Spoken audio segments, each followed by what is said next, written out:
श्री नारायण बोले, हे नारद, पुरुषोत्तम के आगे जो शुभ वचन अधिमास ने कहे वह लोगों के कल्याण की इच्छा से हम कहते हैं। सुनो। अधिमास बोला, हे नाथ, हे कृपानिधे, हे हरे, मेरे से जो बलवान है उन्होंने यह मलमास है ऐसा कहकर मुझ दीन को अपनी श्रेणी से निकाल दिया है। ऐसे यहाँ आए हुए मेरी आप रक्षा क्यों नहीं करते? अपने स्वामी देवता वाले मासादिकों द्वारा शुभ कर्म में वर्जित मुझ स्वामी रहित को देखते ही आपकी दयालुता कहाँ चली गई और आज यह कठोरता कैसे आ गई? हे भगवान, कंस रूप अग्नि से जलती हुई वसुदेव की स्त्री देवकी की रक्षा जैसे आपने की वैसे ही हे दीनवत्सल कहिए मुझ शरण आए कि आज कैसे रक्षा नहीं करते? पहले द्रुपद राजा की कन्या द्रौपदी की दहशासन के दख से जैसे आपने रक्षा की वैसे हे दीन दयाला कहिए मुझ शरण आए कि आज कैसे रक्षा नहीं करते?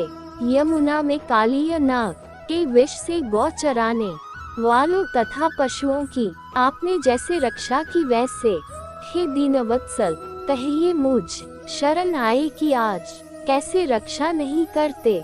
पशु और पशुओं को पालने वालों एवं पशुपालकों की स्त्रियों की जैसे पहले व्रज में सरपत के वन में लगी हुई अग्नि से आपने रक्षा की वैसे हे दीनवत्सल कहिए मुझ शरण आए कि आज कैसे रक्षा नहीं करते?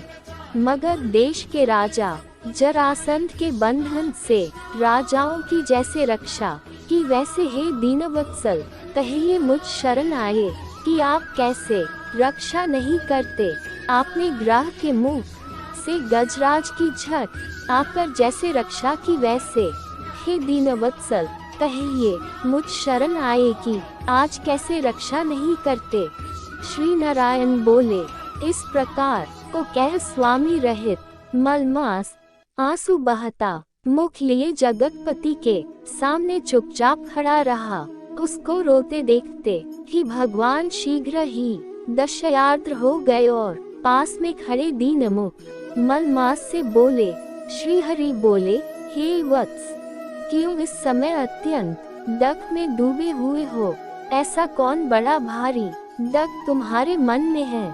दख में डूबते हुए तुझको हम बचाएंगे, तुम शोक मत करो।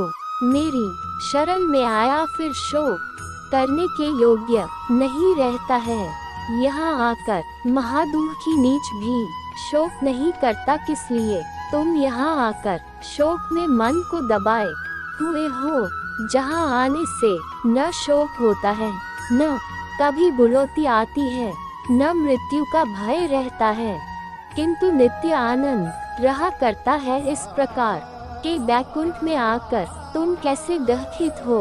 तुमको यहाँ पर दहखित देखकर वैकुंठवासी बड़े विस्मय को प्राप्त हो रहे हैं। हे वत्स, तुम कहो इस समय तुम मरने की क्यों इच्छा करते हो?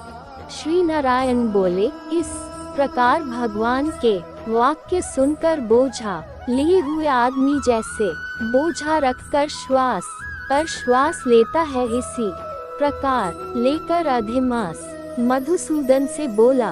अधिमास बोला, हे भगवान, आप सर्वव्यापी हैं, आपसे अज्ञात कुछ नहीं है। आकाश की तरह आप विश्व में व्याप्त होकर बैठे हैं। चर अचर में व्याप्त विष्णु आप सबकी साक्षी हैं। विश्व भर को देखते हैं। विषय की सन्निधि ने भी विकार शून्य आप में शास्त्र मर्यादा के अनुसार सब भूत स्थित हैं। हे जगन्नाथ, आपके बिना कुछ भी नहीं है। क्या आप मुझ अभागे के कष्ट को नहीं जानते हैं? तथापि हे नाथ, मैं अपनी व्यथा को कहता हूँ। जिस प्रकार मैं दहखजाल से घिरा हुआ हूँ, वैसे दहखित को मैंने न कहीं देखा है और न सुना है।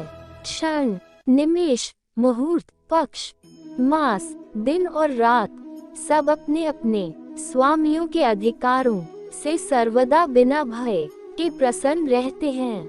मेरा न कुछ नाम है, न मेरा कोई अधिपति है, और न कोई मुझको आश्रय है। अतः शनादिक समस्त स्वामी वाले देवों ने शुभ कार्य से मेरा निरादर किया है। यह मलमास सर्वदा त्याज्य है, अंधा है, गर्त में गिरने वाला है, ऐसा सब कहते हैं। इसी के कारण से मैं मरने की इच्छा करता हूँ, अब जीने की इच्छा नहीं है। निंद्य जीवन से तो मरना ही उत्तम है। जो सदा जला करता है वह किस तरह सो सकता है। हे महाराज, इससे अधिक मुझको और कुछ कहना नहीं है। वेदों में आपकी इस तरह प्रसिद्धि है कि पुरुषोत्तम आप परोपकार प्रिय हैं और दूसरों के दुख को सहन नहीं करते हैं। अब आप अपना धर्म समझकर जैसी इच्छा हो वैसा करें। आप प्रभु और महान हैं। आपके सामने मुझ जैसे पामक को घड़ी घड़ी कुछ कहते रहना उचित नहीं है। मैं मरूंगा, मैं मरूंगा, मैं अब न जीऊंगा, ऐसा पुनः पुनः कहकर वह अधिमास हे ब्रह्मा के पुत्र चुप हो गया और एकाएक श्री विष्णु के निकट गिर गया। तब इस प्रकार गिरते हुए मलमास को देख भगवान की सभा के लोग बड़े विस्मय को प्राप्त हुए।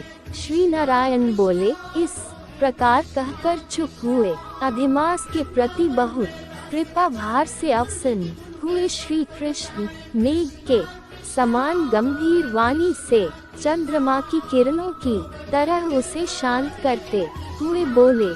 सूत जी बोले, हे विप्रो, वेद रूप रिद्धि के आश्रित नारायण का पापों के समूह रूप समुद्र को शोषण करने वाला बलवानल अग्नि से समान वचन सुनकर प्रसन्न हुए नारद मुनि पुनः आदि पुरुष के वचनों को सुनने की इच्छा से बोले।